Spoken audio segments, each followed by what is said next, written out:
साइकिलिया के बढ़ गइल रेस, नारा अखिलेश के लगल हाला भइल पूरा उत्तर प्रदेश, नारा अखिलेश के लगल। साइकिलिया के बढ़ गइल रेस, नारा अखिलेश के लगल।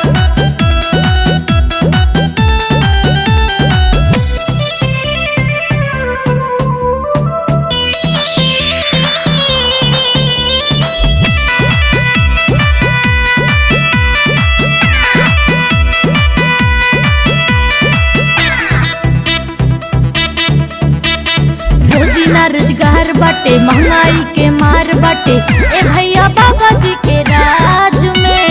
गलती से जदी फेरुआई जई है, रख दी है हमने के गैराज में।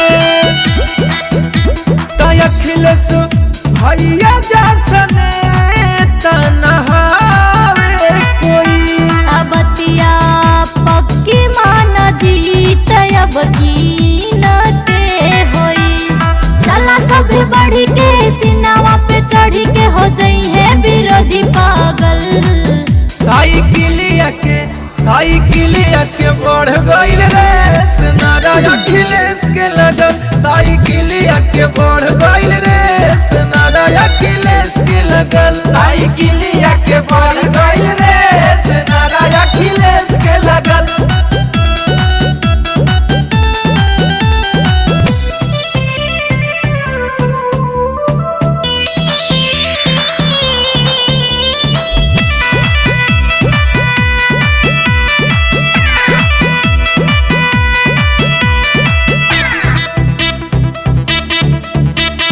जनता के मन ह पुकारत जन जन ह अपने राजा अखिलेश के।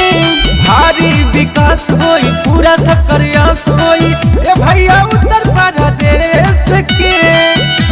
तब भैया फिर से लैपटॉप दिहे लाई काना के।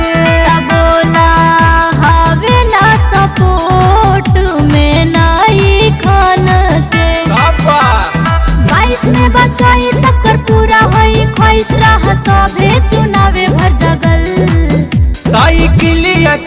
साइकिलिया के बढ़ गइल रेस, नारा अखिलेश